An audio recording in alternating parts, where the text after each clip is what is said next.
Hello all, welcome to TNPSC Knowledge Point.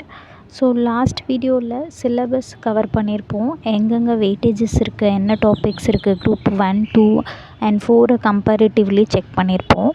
And இன்றைக்கி நம்ம syllabus wise particular டாபிக்ஸாக பார்க்கலாம். So நான் செலக்ட் பண்ணியிருக்க topic Indian polity.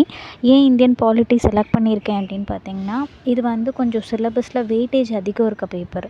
Like group 1, 2 and 4 எல்லாத்துலேயுமே Indian பாலிட்டிக்கு நல்ல வெயிட்டேஜ் கொடுத்துருக்காங்க. ஸோ இதை நம்ம 2 டைப்பாக பார்க்கலாம். சிலபஸில் என்ன இருக்குது and book wise from 6th to 10th standard வரைக்கும் புக் வைஸும் நம்ம பார்க்கலாம். So I'll show you the syllabus. So சிலபஸை பொறுத்த மட்டும் நான் குரூப் 1ஓட சிலபஸ் தான் கொடுத்துருக்கேன். மோரர்லெஸ் மற்ற எல்லாமே இதே சேம் ஆஃப் பேட்டர்ன் தான் இருக்கும். But weightages of marks and நம்ம கொஷின்ஸோட குவாலிட்டி தான் டிஃபர் ஆகும். ஸோ இதில் நான் 2 மீடியமுக்குமே கொடுத்துருக்கேன், இங்கிலீஷ் மீடியம் அண்ட் தமிழுக்கு. இதில் நம்ம என்னென்ன கவர் பண்ணுவோம் அப்படின்னு பார்த்திங்கன்னா, கான்ஸ்டியூஷன் எப்படி இருக்குது, ப்ரீஎம்பிள் என்ன, அரசியலமைப்போட முக்கிய கூறுகள் எப்படி இருக்குன்றதெல்லாம் பார்க்கலாம். ஸோ புக் வைஸ் பார்க்கும்போது நான் 6th ஸ்டாண்டர்ட் மட்டும் இப்போ இதில் ஷோ பண்ணியிருக்கேன். ஸோ 6th ஸ்டாண்டர்டோட டேர்ம் 1 நான் தமிழில் தான் எக்ஸ்பிளைன் பண்ண போகிறேன். அதனால் நான் தமிழோடைய கண்டென்ட்டை இதில் ஷோ பண்ணியிருக்கேன்.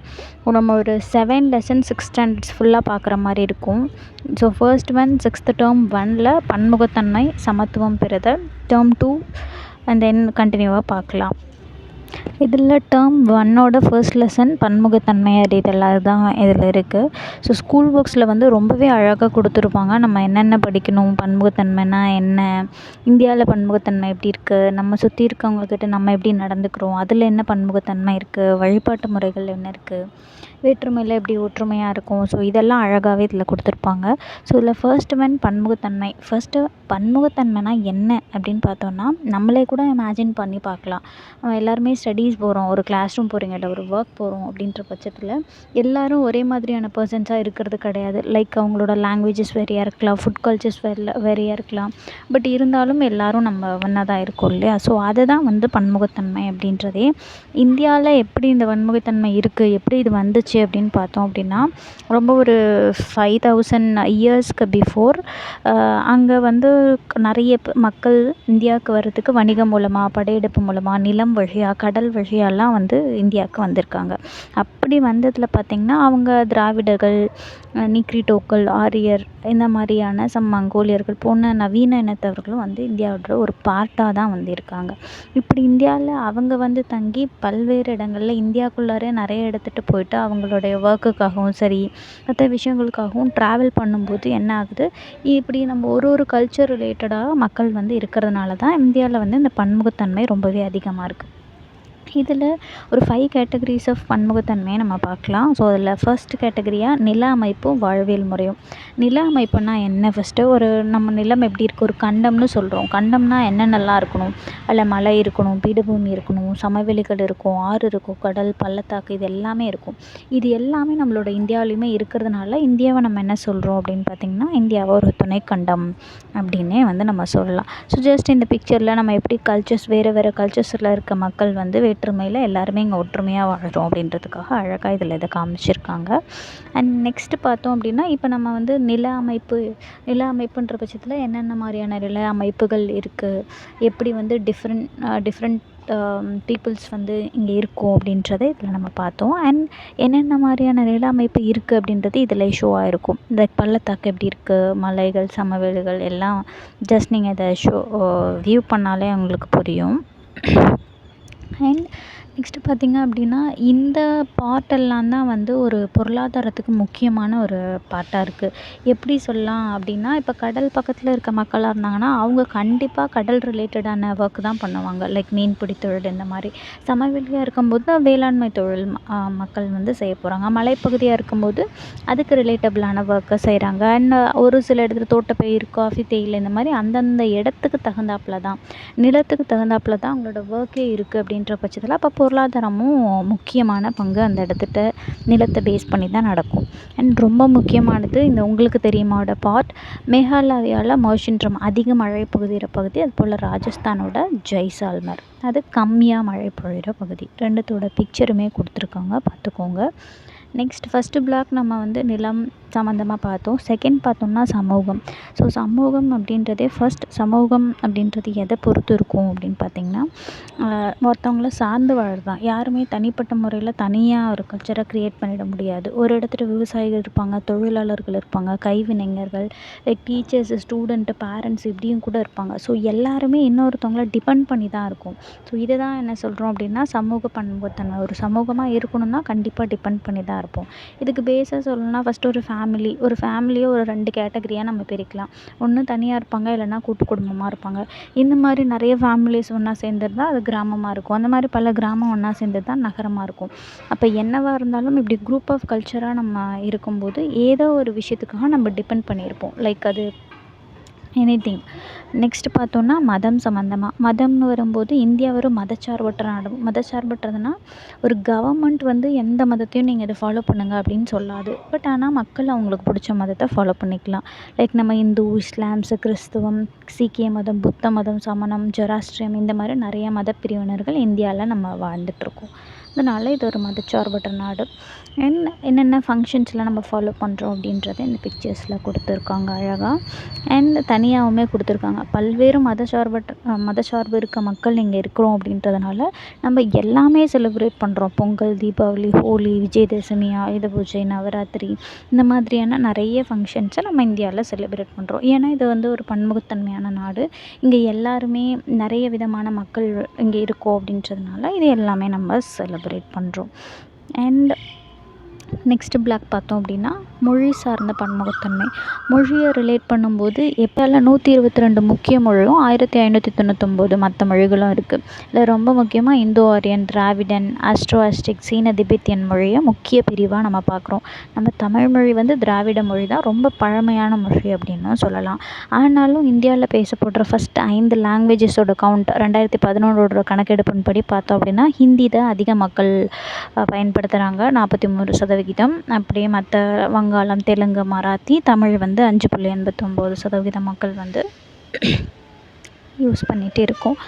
வரலாற்று ரீதியாக பார்க்கும்போது இந்தியா அதிகமாக நம்ம பெரிய டச்சுக்கார பிரெஞ்சு இவங்கெல்லாம் வந்து இந்தியாவுக்கு வந்து தங்கியிருந்தாங்க இல்லையா. அப்போ அவங்க வந்து 1947க்கு முன்னாடி ஒரு 300 இயர்ஸ் வரைக்கும் அவங்களோட ஆட்சி தான் இருந்துச்சு. அப்படின்ற பட்சத்தில் அவங்களோட மொழியான ஆங்கிலம் தான் வந்து அதனால தான் இப்போ நம்ம ஸ்டடீஸாக இருக்கட்டும், ஸ்கூல்ஸில் இல்லை ஆஃபீஸஸோட ஈவன் நம்ம லாங்குவேஜஸ் எல்லாமே இங்கிலீஷாக மாறி போச்சு. அண்ட் ரொம்ப முக்கியமாக இந்திய அரசியலமைப்பு படி 8th டேபிளில் நமக்கு எவ்வளோ லாங்குவேஜஸ் இருந்துச்சு அப்படின்னு பார்த்திங்கன்னா 22 லாங்குவேஜஸ் இருந்தது. இது எக்ஸாம் பாயிண்ட் ஆஃப் வியூவில் ரொம்ப முக்கியம். அண்ட் 2004 தமிழ் மொழியை செம்மொழியாக்கணும். சமஸ்கிருதம் 2005 ஆச்சு. கன்னடம் 2008 மலையாளம் 2013, ஒரியா 2016. இது வந்து அப்போ நிலவரப்படி தான். பட் இப்போ பார்த்திங்க 2024 ஒரு 5 லாங்குவேஜஸையும் செம்மொழியாக மாற்றிருக்காங்க. மராத்தி, பெங்காலி, அஸ்ஸாமி, பாலி அண்ட் பிராகிருதம். ஸோ இது எல்லாத்தையுமே வந்து செம்மொழியாக மாற்றிருக்காங்க. மொழி அடுத்தது நம்ம பண்பாடு வரலாம். பண்பாடுங்கும்போது பண்பாடுன்னா என்ன? நம்ம மொழியாக இருக்கட்டும், உடையாக இருக்கட்டும், உணவு முறையாக இருக்கட்டும், மதம் இல்லை சமய பழக்க வழக்கங்கள், இசை, கலை, கட்டிடக்கலை எல்லாத்தையும் ஒரு பாரம்பரியமாக குறிக்குது. ஒவ்வொரு பிரிவினர் ஒவ்வொரு வகையான பாரம்பரியம், உணவு, உடையெல்லாம் ஃபாலோ பண்ணுவாங்க. ஸோ அதுதான் நம்ம பண்பாடு அப்படின்னே சொல்கிறோம். அப்படி பார்க்கும்போது அழகாக கீழே கட்டடக்கலையோட பிக்சர்ஸ் கொடுத்துருக்காங்க. ஸோ ஒவ்வொன்றுமே வந்து ஒவ்வொரு மதத்தை சார்ந்தது. அவங்க என்ன மாதிரியான கட்டடக்கலையை ஃபாலோ பண்ணுறாங்க, அவங்களுக்குன்னு என்ன பண்பாடு இருக்குது அப்படின்றத ரெஃப்ளெக்ட் பண்ணுற மாதிரியான கட்டடக்கலைகள் இங்கே நிறையவே இருந்துகிட்டு இருக்குது. ஒரு சமுதாயத்தோட மரபு, பண்பாடை ஒரு பகுதி தான் வந்து இந்த கலையாக வளர்ச்சி அடையுது. அது இருந்தால் தான் இது ஃபாலோ பண்ணிகிட்ருக்காங்க அப்படின்றது கண்டினியூவாக நமக்கு வரவே செய்யும். அண்ட் மொத்தமாக 28 ஸ்டேட்ஸும் 9 யூனியன் பிரதேசங்களும் இருக்கிறதா சொல்லியிருக்கோம். பட் 2020 அப்போது யூனியன் ஸ்டேட்ஸை ஒன்றா மர்ஜ் பண்ணி இப்போ 8 யூனியன் டெரிட்டரிஸ் தான் இருக்குது. 28 மாநிலமும் 8 யூனியன் பிரதேசங்களும் தான் இப்போ இருக்குது. அண்ட் தொல்லியல் நிறுவனம் படி கல்வெட்டு சான்று நிறைய 60% வந்து தமிழ்நாட்டிலேருந்து தான் கிடச்சிதுன்னும், அதில் நிறைய பெரும்பாலானது வந்து தமிழ் மொழியில் தான் இருக்குது அப்படின்றதும் முக்கியமாக கண்டென்ட் பாயிண்ட்டாக நம்ம எடுத்துக்கலாம். நடனம், இசைன்னு வரும்போது நடனம்னால என்ன, நம்ம ஹாப்பியாக இருந்தோம் அப்படின்னாலே அதை ரெஃப்ளெக்ட் பண்ணுறது டான்ஸோ அண்ட் சிங்கிங் மூலமாக, அதை இந்த நடனம் மூலமாக தான் தெரியவே வரும். ஸோ அப்படி பார்க்கும்போது நிறைய டைப் ஆஃப் இசையும் இந்தியாவில் இருந்திருக்குது. இந்துஸ்தானி, கர்நாடகா, தமிழ் செவ்வியல் இசை, நாட்டுப்புறம் இந்த மாதிரியான இசை கல்ச்சரும் இருந்திருக்குது. அண்ட் பன்முகத்தன்மையை வச்சு சிம்பிளாக ஒரு ஆக்டிவிட்டி மாதிரி பார்க்கணும் அப்படின்னா தமிழ்நாட்டோட நடனம் பரதநாட்டியம். இதுவே யூபியோட உத்தரப்பிரதேஷோடது கதக். பயிர் வந்து இங்கே நெல், கரும்பு, தேயிலை. அங்கே கோதுமை, நெல், கரும்பு. உணவு வந்து இட்லி, தோசை, சாம்பார். அங்கே ரொட்டி, தால். மொழி இங்கே தமிழும் அங்கே ஹிந்தியும் பேசுகிறாங்க. கட்டடக்கலை திராவிடவும் அங்கே நகர கட்டடக்கலையும் ஃபாலோ பண்ணிகிட்ருக்கோம். அண்ட் அழகாக இந்த மேப்பில் எங்கே என்னென்ன நடனம் வந்து ஃபேமஸ் அப்படின்றத பற்றி கொடுத்துருக்காங்க. ஸோ வட இந்தியாவில் கதக்கும், அஸ்ஸாமில் சத்ரியானும், மணிப்பூரில் மணிப்புரின்றதும், ஒடிசாவில் ஒடிசி, ஆந்திர பிரதேஷில் குச்சிப்புடி, தமிழ்நாட்டில் பரதநாட்டியம், கேரளாவில் கதகளி, கர்நாடகாவில் யக்ஷகானம். ஸோ இது வந்து அங்கே ஃபேமஸாக இருக்க நடனம். அண்ட் மற்ற மாநிலங்களில் வேறு என்னென்ன இது இல்லாமல் வேறு என்னென்ன நடனங்கள் இருக்குது அப்படின்றதையும் கொடுத்துருக்காங்க. ஸோ ஒன்ஸ் ரீட் பண்ணிக்கலாம்.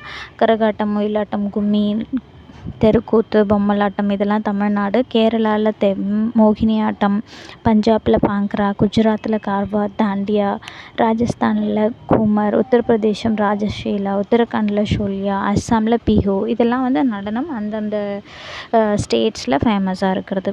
அண்ட் ஃபைனலி வேற்றுமையில் ஒற்றுமை. அதாவது என்ன தான் நம்ம மற்ற பண்பாடு வயசோ நிலம் வயசோ வேறு வேறையாக இருந்தாலும் நம்ம நாட்டுப்பற்றில் தேசிய கொடி நாடுன்னு வரும்போது ஒன்றா தான் இருக்கும். சுதந்திர தினம், குடியரசு தினம்லாம் நம்ம ஒன்றா தான் செலிப்ரேட் பண்ணுறோம்.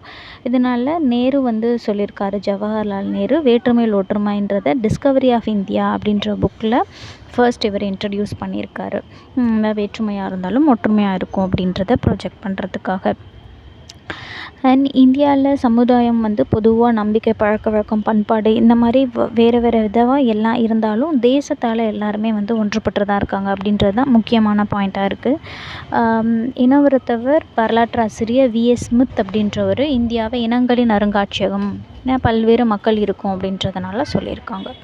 ஸோ இது வரைக்கும் பார்த்தது கிளான்ஸ் வேற்றுமையில் ஒற்றுமை, பன்முகத்தன்மை, நில அமைப்பு, காலநிலை, பொருளாதாரம் வைஸ், தாவரங்கள் எல்லாமே இதனால் மாறுது. அந்த கல்ச்சருக்கு ஏற்ற மாதிரி மொழி, மதம், இந்தியாவை ஒரு துணைக்கண்டம்னு சொல்கிறோம். 2001 கணக்கெடுப்படி எவ்வளோ லாங்குவேஜஸ் இருந்துச்சு அப்படின்றது எல்லாமே நம்ம இதில் கவர் பண்ணியிருக்கோம்.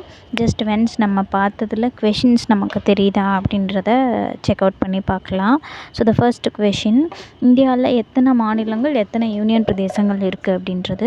ஸோ அதிலே பார்த்துருந்தோம். 28 மாநிலமும் 8 யூனியன் பிரதேசமும். So option D is right. And second question, India ஒரு டேஷ் என்று அழைக்கப்படுகிறது. ஸோ இந்தியா வந்து என்னென்னு சொல்லலாம் அப்படின்னா துணைக்கண்டம்னு சொல்லலாம். ஏன் துணைக்கண்டம்னு சொல்கிறோம்? கண்டம்னா மலை, பீடபூமி, ஆறு இந்த மாதிரி எல்லாம் இருக்கணும். அது எல்லாமே இந்தியாவில் இருக்குது அப்படின்றதுனால இந்தியாவை துணைக்கண்டம்னு சொல்கிறோம். அதிகமாக மழை பொழியிற மவுசின்ட்ரோம் எந்த மாநிலத்தில் இருக்குது அப்படின்னா மேகாலயாவில். அதுவே குறைவான மழை பொழியுறது அப்படின்னா ராஜஸ்தான். கீழ்கண்ட எந்த மதம் இந்தியாவில் நடைமுறையில் இல்லைன்னா கன்ஃபூசியம் மதம் வந்து நடைமுறையில் இல்லை. இந்திய அரசில் 8வது அட்டவணையில் எவ்வளோ அலுவலக மொழி இருக்குன்னா 22 அலுவலக மொழி. மாநிலத்தில் ஓணம் பண்டிகை கேரளா தான். மோகினி ஆட்டமும் கேரளா தான். And 8th question, discovery of India அப்படின்ற நூலை எழுதினவர் ஜவஹர்லால் நேரு. அவர் தான் அதே நூலில் தான் வேற்றுமையில் ஒற்றுமை அப்படின்ற வேர்டை இன்ட்ரடியூஸ் பண்ணியிருப்பார். ஸோ நெக்ஸ்ட்டு கொஷின், 9th கொஷினுக்கும் வேற்றுமையில் ஒற்றுமை அப்படின்ற சொற்றொடரை யார் உருவாக்கியவர் அப்படின்னு கேட்டாலும் ஜவஹர்லால் நேரு தான் right. And 10th question, VS Smith அப்படின்றவர் ஒரு வரலாற்று ஆசிரியர். அவர் என்ன சொல்லியிருக்காரு? இந்தியாவை இனங்களின் அருங்காட்சியகம் அப்படின்னு சொல்லியிருக்காரு. நெக்ஸ்ட் ஃபஸ்ட்டு கொஷின், ஒரு பகுதியில் நடவடிக்கைகள் வந்து காலநிலையையும் நிலவியல்னால தான் தீர்மானிக்கப்படுது அப்படின்னா பொருளாதாரம் தான். அதை பொறுத்து தான் நம்ம பொருளாதாரத்தை நிர்ணயிக்க முடியும். செகண்ட், குறைந்த மழைப்பொழிவு ராஜஸ்தான், அதில் இருக்க ஜெய்சால்மர் தான். ஸோ என்ன ஸ்டேட்டுன்னா ராஜஸ்தான். தமிழ் செம்மொழி 2004. தீஹு திருவிழா எந்த மாநிலத்தில் கொண்டாடப்படுதுன்னா அஸ்ஸாமில் கொண்டாடப்படுது. அதுபோல் பொறுத்துக்க பாருங்கள். நிக்ரிட்டோக்கள் அப்படின்றது இந்திய இனம். கடற்கரை பகுதியில் மீன் பிடித்தல் தொழில் செய்கிறாங்க. ஜொராஸ்ட்ரிய அப்படின்றது ஒரு மதம் தான். வேற்றுமையில் ஒற்றுமை ஃபாலோ பண்ணுற நாடு எது அப்படின்னா இந்தியா. ஸோ நம்ம ஃபர்ஸ்ட் மட்டும் சக்ஸஸ்ஃபுல்லாக கம்ப்ளீட் பண்ணியாச்சு. ஸோ செகண்ட் சமத்துவம், அதை நம்ம நெக்ஸ்ட்டு கிளாஸில் பார்க்குறோம். ஐ ஹோப் புரிஞ்சிருக்கும்னு நினைக்கிறேன். தேங்க்யூ ஃபார் வாட்சிங்.